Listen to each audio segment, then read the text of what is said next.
All right, this is a set of questions for atheists. I think I've got the answer. Hello, everyone. I'm Professor Plink.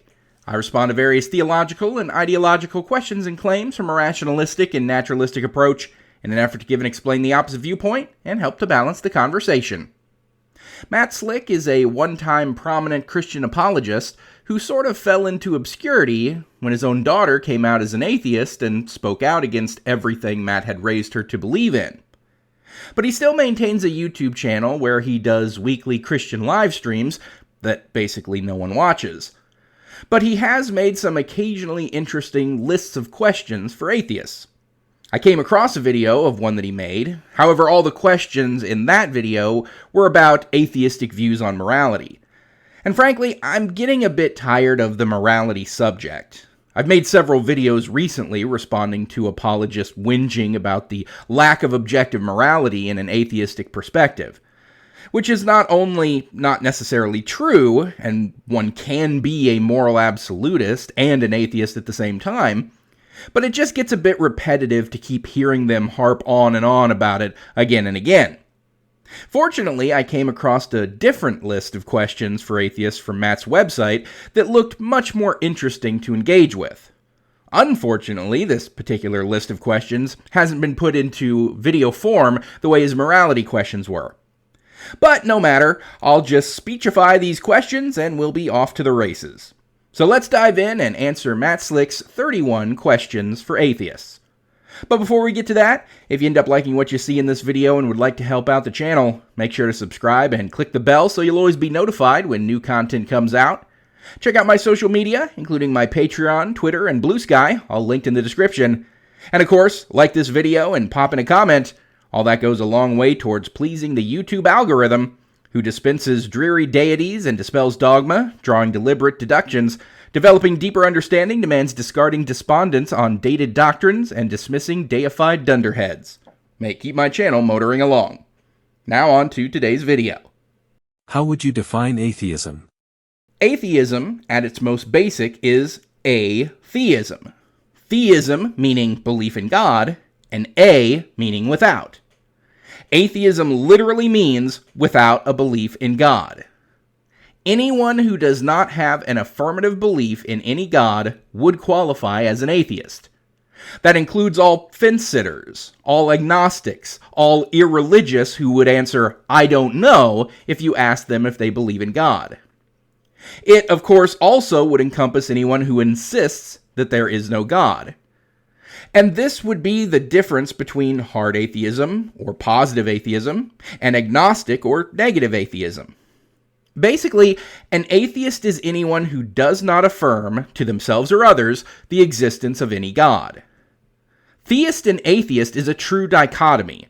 You have to be either one or the other. You are either a theist or an atheist. And then once you are firmly on one side of that divide, you can then get into the different subcategories within that dichotomy. Monotheist, polytheist, deist, agnostic, anti-theist, etc. But yeah, anyone who is not a theist is an atheist. Do you act according to what you believe in, like, there is no God, or what you don't believe in, like, lack belief in God? That is an oddly phrased question, and it frankly just devolves into a semantics argument. I mean, if a picture frame falls off my wall and I start examining the nail it was hung on for damage, or chalk it up to a large truck driving by that shook the walls, am I doing that because I lack belief in ghosts or demons or haunted houses?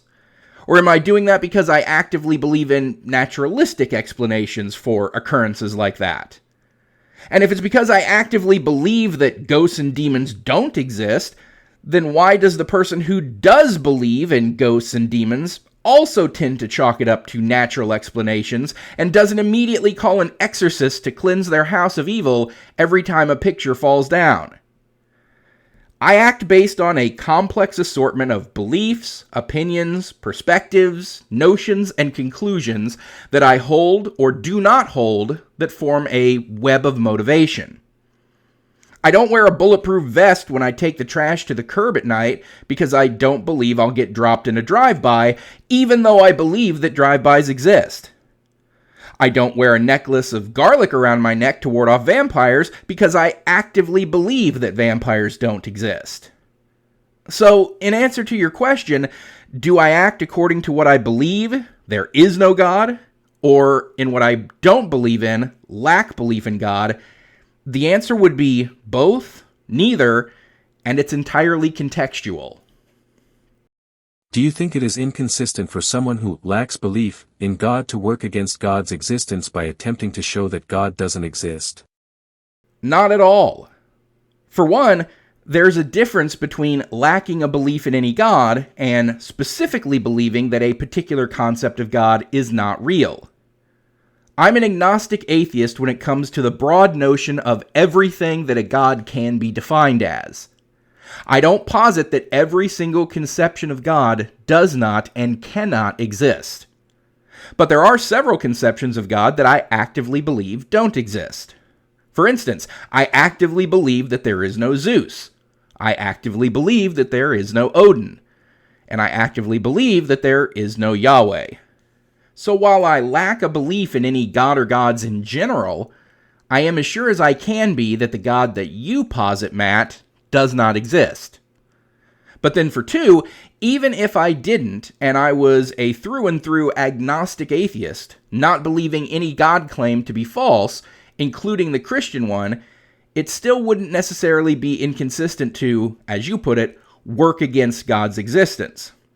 Because most of what apologists claim to be atheists' attempt to work against God ends up being mostly just trying to keep the apologist's religion out of the lives of people who don't subscribe to it.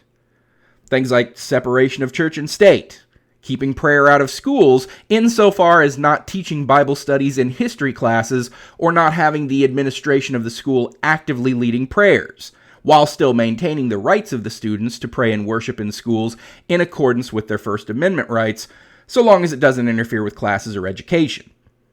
Also, equal rights for all belief systems in public spaces and not giving special treatment to any one over the others. Or just balancing the conversation in matters of theology and countering religious claims when they're based on fallacious reasoning or spurious evidence. These things are routinely maligned by the religious as fighting against God or trying to spread the moral decay and blasphemy that is atheism, when mostly it's just us saying, just keep it to yourself. How sure are you that your atheism properly represents reality? How sure am I that I don't believe in God? 100%. How sure am I that there are others who don't believe in God? About as sure as I can be, excluding the problem of hard solipsism, which is the notion that only one's mind is sure to exist and that knowledge of anything outside of one's own mind is unsure. I'm completely sure that there are others who don't believe in God. And since that's what atheism is, without a belief in God, as we went over in question number 1, I am completely sure that atheism is true and there are people without a belief in God. But I think it's clear that what you're actually asking is, how sure am I that God does not exist? And if that's your actual question, you should have just asked that. You fuck knob.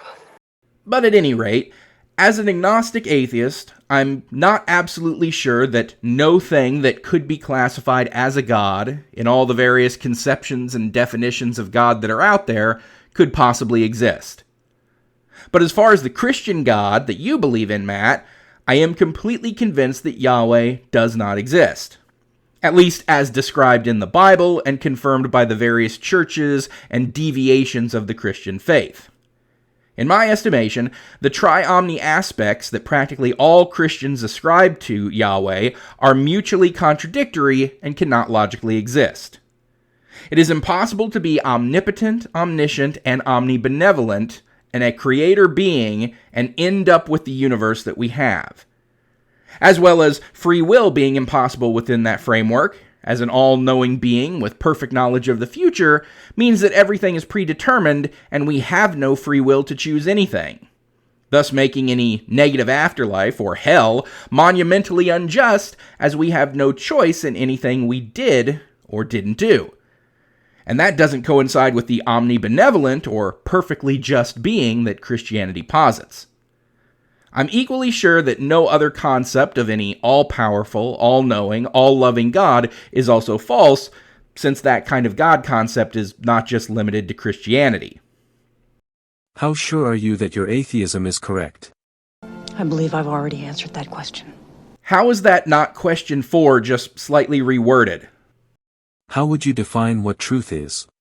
Truth would be defined as that which accurately comports with reality. Whether or not we have the capacity to absolutely accurately access that truth is where a lot of philosophical discussion takes place. Our limited senses and our limited ability to perceive reality, even with all the technology we've created to make up for our limited senses, only gets us closer to truth, but still unable to totally grasp it. Like, for instance, with Heisenberg's uncertainty principle. Are you familiar with Heisenberg's uncertainty principle? I can't say that I am, Professor. Well, it states that the more accurately we measure the velocity of a particle, the less accurately we can measure its position in space. So basically, we just have to get comfortable with never being able to access real, total, absolute truth, and just strive to get as close to it as we possibly can. Why do you believe your atheism is a justifiable position to hold? Because I see no convincing reason to believe in any God claim. As such, to structure society, culture, and even laws around the concept of one is really just to structure society, culture, and laws around the notions that other humans came to and then attributed to a god as a massive argument from false authority fallacy. Using an alleged authority as evidence in your argument when the authority is not really an authority on the facts relevant to the argument. As the audience, allowing the irrelevant authority to add credibility to the claim being made. And so it ends up not being what a god decrees, but actually what the religious leaders want, which is often shallow, self-serving, short-sighted, prejudicial, and demonstrably harmful to people at large, such as the Christian Church's position on the LGBTQ+ community, which many a faithful Christian might not take such a hardline, it's a sin and shouldn't be tolerated stance had they not been taught to view it as such. And thus, anti-LGBTQ bigotry could be significantly lessened were it not for the false religious dogma. And there's practically countless other examples of similarly harmful religious dogma, many of which have already been stamped out by sociocultural progressivism and reluctant acquiescence by the religious, like slavery and equal rights and protections for women. So, if I'm right and your God doesn't exist, your faith, as well as the preceding faiths that it was based on, has been making the world a fundamentally worse place for thousands of years. Are you a materialist, or a physicalist, or what? I am a methodological naturalist. Methodological naturalism holds that science is to be done without reference to supernatural or metaphysical causes. It also refers to a methodological assumption in the philosophy of religion that observes events are fully explainable by natural causes without reference to the supernatural, esoteric, or non-physical. I don't insist that nothing supernatural can possibly exist in any way ever. But I've never encountered any good evidence for the existence of the supernatural, and I see no reason to presume the existence of anything beyond the natural. And until such a time as I'm presented with compelling evidence towards the existence of the supernatural, I act and react as if only the natural exists, because that is all I have reason to believe exists. Physicalism and materialism have a ton of overlap with naturalism, and are basically subcategories of naturalism. The main difference, as I understand them, is the level of certainty as to the non-existence of the supernatural. I'm pretty much aligned with physicalism and materialism, but I don't espouse the level of certainty that the supernatural does not and cannot exist that I typically see coming from those philosophical positions. Do you affirm or deny that atheism is a worldview? No, atheism is not a worldview. It cannot be, because it is one answer to one question. Do you believe in any gods? No. It's impossible to form a worldview from that. In much the same way that theism, in its broadest sense, is also not a worldview. If you are asked if you believe in any gods and your answer is yes, you cannot get a worldview from that and that alone. You then have to go deeper and answer what you believe the nature of that god or gods to be, in order to ascertain what you believe those gods want and how to live your life based on that conception of those gods. Atheism does not provide anything that is required for a worldview. It has no rules, no edicts, no prohibitions. It does not assign any values. There are no perspectives, no attitudes. It demands no behaviors. It provides no framework or lens through which to view the world. Much like theism, it can be a starting point in the development of a worldview, but also like theism, one has to then go deeper into what they think about the world and the best ways to live within it. And starting with atheism, that may mean that the individual will not gravitate towards a God belief framework for how to live in the world, but atheism certainly doesn't impose any framework of its own to draw from. Hence, it cannot possibly be a worldview. Phew, I questioned my whole worldview for a second. Not all atheists are antagonistic to Christianity, but for those of you who are, why the antagonism? I think you'll find far less antagonism towards Christianity by atheists outside of the United States. You know what else you'll find outside of the United States? Far less encroachment by Christianity into politics, lawmaking, and the culture at large. Interesting how that happens, don't you think? The more Christianity shoves itself into the structures of society that massively impact the day-to-day lives of everyone within that society, the more animosity and pushback there is towards it from those outside of its membership. Why am I antagonistic towards Christianity? Well, aside from the general anger that being raised in and lied to by what I've concluded to be a false and repressive religion for most of my life tends to inspire that anger, and what I've already talked about when it comes to the spreading of bigotry through religious insistence that being LGBTQ+ is a sin, let me give another example from the myriad of ways Christianity is harmful. The first U.S. measles death in over a decade occurred 2 months ago because of a largely Christian push to reject vaccines. Christian fundamentalist parents in Texas wouldn't take the necessary steps to protect their 6-year-old daughter. And when she died, her father said that it was God's will that she died, dodging his responsibility as her father to protect her and make medical decisions that are in her best interest, not based on dogma pushed by a radical religious fundamentalist ideology. There's also Jehovah's Witnesses who let their family members die in need of blood transfusions. Radical creationists that insist on a 6,000-year-old Earth and homeschool their children so they can push that nonsensical propaganda on their kids instead of letting them get a proper education. Or a little game that I hate playing that still never seems to fail, Googling the words pastor arrested and always being able to find a story of CSA perpetrated by a faith leader within the last 24 hours. These are just some of the reasons why Christianity gets much of my deserved animosity. If you were at one time a believer in the Christian God, what caused you to deny his existence? I was born and raised Roman Catholic of 35 when I resolved that I had become an atheist. At 30, I decided to examine every belief and position that I had to make sure that I had good reason to hold the views that I did, and wasn't just stubbornly clinging to improper beliefs that were formed when I was younger and much more ignorant, and that I was only sticking to out of not wanting to admit that I had been wrong in the first place. I did this primarily in regards to my political beliefs and philosophies.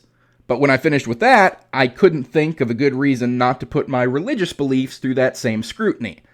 And when I did, I realized that I didn't have a rational, justifiable reason to believe in my Catholic faith at all, and I was only doing so because it was what I was raised with. But even then, I didn't want to let it go. So I began a search for good reasons to believe in God. I spent the next 5 years listening to every apologist argument and justification for God that I could find, and I found all of them to be largely fallacious and certainly not compelling. After 5 years, I realized that my faith in the existence of the Christian God, my Catholic faith, and any adherence to even a general belief in an unspecified God had completely evaporated. And since then, I've been an atheist. I left myself open to the possibility of having my mind changed on that, and after a few more years of examining theistic claims and arguments, I decided I didn't want to just hear them out, but I wanted to show how they were flawed. And so I got into doing counter-apologetics. And the more and more I do of this, the more certain I become that there are no good reasons to believe in any God. Do you believe the world would be better off without religion? Ultimately, yes, but not at present. Too many people are so invested in their religions and God belief that it would be quite a bad thing for the world at large to just stamp those out all at once. The Matrix is a system, Neo. That system is our enemy. But when you're inside, you look around, what do you see? Businessmen, teachers. The very minds of the people we are trying to save. Have to understand, most of these people are not ready to be unplugged. I have no interest in demolishing the deeply held beliefs of people who would fall into depression and despair should they suddenly stop believing in God all at once. Hell, it was a 5-year process for me, fraught with anxiety, fear, and general loss of identity, before I came out the other side as an atheist. And I was already experiencing doubts when I started that journey. I can't imagine how hard it would be for someone deeply and joyfully engaged with their faith. But I look at many places in Europe that have significantly higher rates of atheism and how they tend to be the happiest, most wealthy, socially well-off, and successful countries in the world, and I think it would be best if all countries could follow their examples. And they didn't reach those peaks by stamping out religion everywhere by force or by mandate, but by just getting it out of the public square, not indoctrinating the youth into it en masse, and letting it fizzle out into obscurity. That is what I hope for America and the world in its entirety. Do you believe the world would be better off without Christianity? I believe I've already answered that question. Yes, see my previous answer. Christianity is a religion, so if I think the world would be better off without religion, that includes Christianity. You're not that special. Do you believe that faith in a god or gods is a mental disorder? Certainly not. As a matter of fact, I responded to this notion in my last video when the apologist asserted that humans were hardwired to believe in God. I disagreed. We aren't hardwired to believe in God specifically, but hardwired to assign agency and intentionality to things even if there is no intentionality behind it. This goes to our evolutionary psychology. We've developed certain cognitive aspects like the HADD, hyperactive agency detection device. Humans have a tendency to attribute agency to ambiguous stimuli. This could be evolutionarily advantageous for survival, such as it's better to assume a rustling in the bushes is a predator than to ignore it. This tendency might also lead to perceiving intentional agents behind natural phenomena, which could evolve into beliefs in spirits or deities. We also have the theory of mind. Our ability to understand that others have beliefs, desires, and intentions might then extend to supernatural agents. Also, humans are adept at pattern recognition. We find patterns, sometimes even when they don't exist. This could contribute to seeing meaning and connections in events, potentially leading to supernatural explanations. And there's the need for explanation and meaning. Religion often provides explanations for the world, suffering, and the afterlife, which can be psychologically comforting and provide a sense of meaning. These things are built into the way that our brains work, and despite the fact that they have no doubt significantly aided in our survival and success as a species, an unfortunate side effect is that we tend to believe in supernatural causes for everything, and eventually get to creating concepts of gods in order to explain that which we lack the ability to properly explain. This is certainly not a mental disorder or defect. It's our brains working exactly as they're supposed to. But that doesn't mean that they're leading us to truth or accurate answers to philosophical questions. You're not crazy. You're just plain wrong. Must God be known through the scientific method? Not necessarily, though that is the most reliable way to know anything and gets us closest to the truth that we're capable of getting to as humans. If you answered yes to the previous question, then how do you avoid a category mistake by requiring material evidence for an immaterial God? Well, you believe that your God interferes and interacts with the material world through material means, yes? I mean, the burning bush that wasn't consumed in the fire, parting of the Red Seas, the raising of Sodom and Gomorrah, angels appearing and showcasing divine power, the raising of the dead, crafting dirt into a human, taking a rib from that human and instantly forming a whole new person from it, or covering all the world in water in an act of global genocide. I mean, these are all material events, are they not? And all should be beyond the bounds of what we've determined to be physically possible. So if these material acts of God were present all over the Bible, Old Testament and New, and oftentimes were done with the express purpose of showcasing God's power and ability so that the unfaithful in the throngs would change their minds, then it isn't a crazy stretch to request similar material evidence in the here and now. Unless you're willing to argue that God loved the people a couple thousand years ago more than he loves the people today, such that he would conclusively prove himself to them, but remain divinely hidden for us. And then will throw us into everlasting hellfire for not believing when he is the one refusing to give us the evidence that he so readily gave people back then. Seems kind of shitty and like it goes against that whole omnibenevolent stuff, don't you think? Do we have any purpose as human beings? Yes. Self-derived purpose. Your purpose can be whatever you choose for it to be. If we do have a purpose, can you as an atheist please explain how that purpose is determined? I believe I've already answered that question. Yes. Self-derived purpose. Your purpose can be whatever you choose for it to be. Where does morality come from? Even when I chose the questions that weren't entirely about morality, I couldn't avoid some moral questions. Fine. But I'm not going to dwell on them. Morality comes from empathy.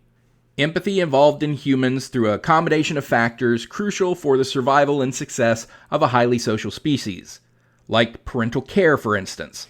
A foundational aspect is the parental care common to mammals. Infants signal their need through cries and smiles, prompting caregivers to respond. Individuals who were more attuned to these signals and motivated to care for their offspring likely had higher reproductive success. This laid an early groundwork for responding to the needs of others. Also, there's cooperation in social living. Humans are highly cooperative. Living in groups provided numerous advantages, such as protection from predators, cooperative hunting, and shared resources. Empathy would have facilitated smoother social interactions and cooperation by allowing individuals to understand the needs and intentions of others, fostering trust and reciprocal altruism. You scratch my back, I'll scratch yours. As we developed the ability to empathize with others, we regarded things that were experienced by others as negative to be wrong, and we endeavored to minimize them and not be the cause of those negative experiences. This formed the basis for what we developed as our general sense of right and wrong. Are there moral absolutes? I'm a moral relativist. I don't believe in moral absolutes. Some atheists are moral absolutists, and there are secular philosophies that posit moral absolutism, like Kantianism, for instance.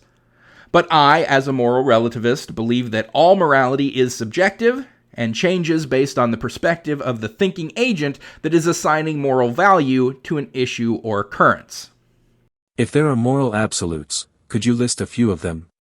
No. Do you believe there is such a thing as evil? If so, what is it? Evil is an abstract! It's a human construct! Evil is the word that we assign to things that we evaluate as being the most stringent moral violations. Yes, I have a subjective moral framework. And yes, there are things that I view as the most egregious violations of that moral framework. So then yes, there are things that I would classify as evil. However, like all moral evaluations, I recognize that that classification of evil is subjective.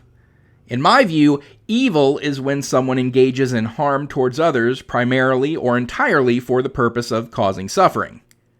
Now, I know this is not necessarily how everyone would define evil, and though it does correspond to some of the various definitions of the term, such as arising from bad character or conduct, or causing discomfort or repulsion, or causing harm, it isn't a comprehensive definition, and others could disagree with it.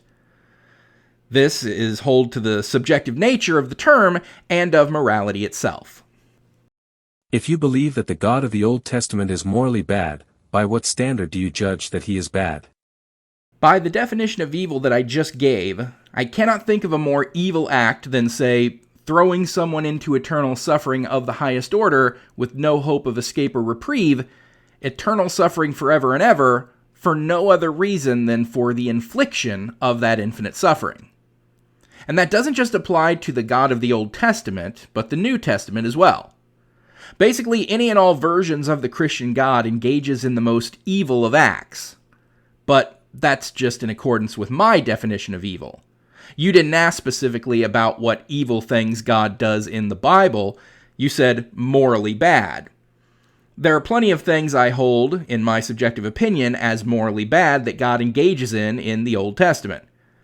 Condoning slavery, insisting upon human sacrifice, genocide, both of selective people and of the entire global population, save Noah and his menagerie.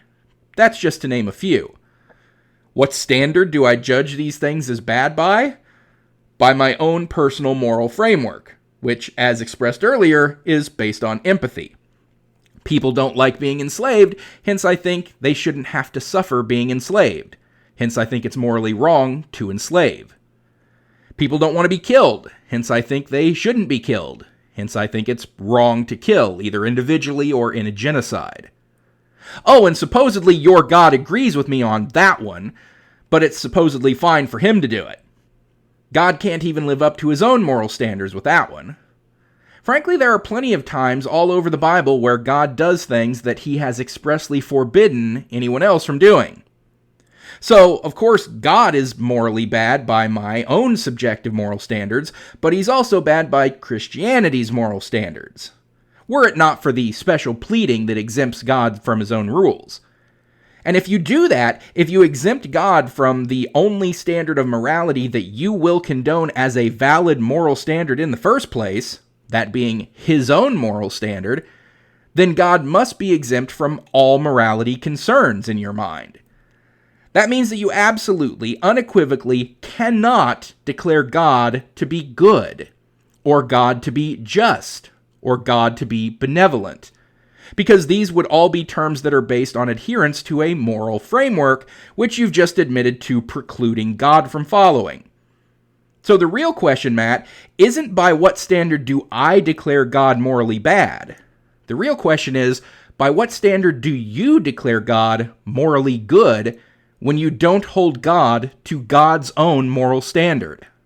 Ought to be quarantined in the sick burn unit. What would it take for you to believe in God? Nope. Serious head injury? I'm actually being honest when I say that. I really mean that it would require a serious head injury for me to believe in your Christian God again. And I'll tell you why. Two things would have to happen to my brain in order to get me to believe in God again. The first is amnesia.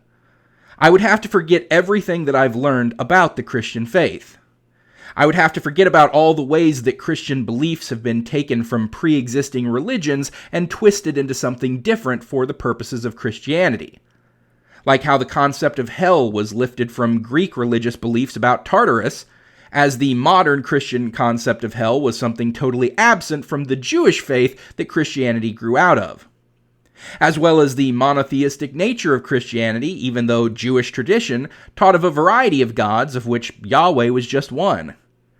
I'd have to lose my memory of all the ways that the holy text that Christianity is based on, the Bible, was altered to a massive scale, both through intentional mistranslation as well as omission of entire books of the Bible in order to paint a different picture than what was originally intended, but instead more in line with what the faith leaders of the time wanted to push on the masses. I'd have to lose all of my understanding of both science and history that showcases the parts of Christian mythology that are provably false, like the Garden of Eden myth, or the global flood, or the Tower of Babel as an explanation for basic linguistic evolution. I'd have to be a tabula rasa, an utterly clean slate. Because if I remember all of the things that I've learned that stand in stark contrast to common Christian belief, then Christian belief would not long stand in my mind. When I was a Christian, the only way I remained one as long as I did was by intentionally ignoring all of the ways that Christianity was flawed and pretending that such objections to the faith didn't actually exist. But I'm too honest with myself to ever go back into that dark corner of self-deception. As long as I know what I know about the falsehoods of the Christian faith, I can't go back into it. So I would have to suffer significant amnesia as a starting point. Then, secondly, there would have to be a significant change to how I process and assimilate information. I like to learn, and I always have. That's one of the reasons I went into higher education as a career. I never want to stop learning and growing my understanding of the world. And so even if I were to suffer severe amnesia and forget all of the knowledge that I've come to acquire over the years, and then be convinced of the existence of God and that Christianity was true in the time right after that severe head injury occurred, I'd just go right back to relearning and restudying everything that I'd lost. And it would only be a matter of time before I was right back in that position that I was back in my 30s. And I'd be becoming an atheist all over again, exactly as I did before. No, I would have to suffer a cognitive rearrangement that would change my entire personality and the way that I process information.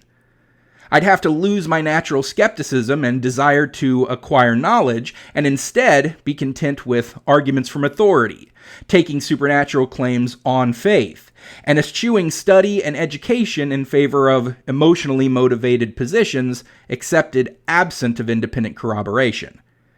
I'd basically have to be an entirely different person. And the only way I know of to make something like that happen is through significant brain trauma that requires the brain to rework all of its previous neural pathways and fundamentally alter the personality of the victim. That's about the only way I can imagine ever believing in the Christian God again. What would constitute sufficient evidence for God's existence? Show me what you got! But seriously, this is something that is likely to be different for every skeptic. Everyone has their own standard of evidence, and everyone's epistemology is likely to be at least somewhat different from everyone else's. Giant displays of miraculous events would be convincing to some, but others could chalk it up to the machinations of a super advanced alien race, for instance. Direct communication from God could be seen as hearing voices or mental illness. Even something that occurs that defies all laws of physics that can then be studied and examined, and no matter how much it's looked into by all the scientists of the world, still defies explanation, could still be argued to be something entirely keeping with naturalism, just that our meager human understanding of science cannot yet account for it. But that doesn't necessarily make it supernatural any more than ancient humans not being able to account for the sun didn't mean that it was a fire god up in the sky. But let me say that, for me, I have long had an idea of something that, if it happened, I would seriously consider that it could be the work of some kind of divine being. This thing isn't a miracle or wouldn't defy the laws of physics. It, frankly, is a fairly mundane thing, that is, however, very specific. And I can't say what it is, as that would defeat the purpose. Keeping it secret is how I ensure that, should it happen, it wasn't just something that someone trying to make me believe in God did. But it would be nothing for a God to make this thing happen, and it hasn't happened yet. Oh, and by the way, even if it did, I might believe in some nebulous, ill-defined version of God, but I still wouldn't believe in the Christian God. Again, that isn't going to happen without serious brain trauma. Must this evidence be rationally based, archaeological, testable in a lab, etc., or what? I believe I've already answered that question. No. Do you think that a society that is run by Christians or atheists would be safer? Why? I don't think that there's anything inherent to either Christianity or atheism that would lend towards a safer society. Both positions can be benevolent, and both positions can be harmful. You can have an atheistic society that's based on humanitarian secular philosophy, such as secular humanism, or just a general focus on the well-being of the entire populace. And you can similarly have a Christian-based society that makes paramount the ideas of loving thy neighbor as thyself, and kindness and charity. You can also have an atheistic government regime that instills state worship and institutes fascism that destroys civil rights and wields power with an iron fist. And you can have a Christian theocracy that burns women at the stake for witchcraft or tortures people into submission to the church or death. But the most telling data when it comes to this question is the fact that most of the safest countries in the world are largely secular with very low rates of God belief, like Denmark, Norway, Japan, and New Zealand. Do you believe in free will? Free will being the ability to make choices without coercion. Yes, though as previously mentioned, I don't know how Christians can when they believe in an omniscient God who knows everything that you're going to do before you do it. Meaning that all of your choices are predetermined and you have no ability to choose anything that God has not foreseen. Meaning that you don't actually have free will in the Christian view, only the illusion of free will. But yes, if we are defining free will as the ability to make choices based on whatever criteria you want, provided those choices are free from the coercive influence of another thinking agent, then yes, I believe in that kind of free will. If you believe in free will, do you see any problem with defending the idea that the physical brain, which is limited and subject to the neurochemical laws of the brain, can still produce free will choices? No. It's called Compatibilism. Compatibilism is a philosophical position that argues that free will and determinism are compatible with each other. Instead of seeing them as contradictory, compatibilists believe that we can have genuine free will even if our actions are causally determined by prior events and the laws of nature and the way our brain works. If a choice is caused by an agent's own desires, beliefs, and intentions, their internal states, rather than by external coercion and compulsion, it's free will. That means that even choices that are made by a limited physical brain subject to neurochemical laws is still free of coercion by another thinking agent. So it's still free will. If you affirm evolution and that the universe will continue to expand forever, then do you think it is probable that given enough time, brains would evolve to the point of exceeding mere physical limitations and become free of the physical and temporal, and thereby become deity, and not be restricted by space and time? As a methodological naturalist, I see no reason to think that a physical organ like the brain will or could ever transcend the limitations of its physical material. And I certainly don't see any reason to think that brains will transcend temporality, which is an unalterable fact of space-time that brains exist in. Evolution is not a process by which things move towards supernatural powers that defy the laws of physics. It's a process by which gene mutation occurs within successive generations of a population, and natural selection causes those mutations that result in greater success and survivability and the passing of genes to the next generation to become widespread within a population. Look, I love the X-Men, but it's not an actual blueprint of how evolution works.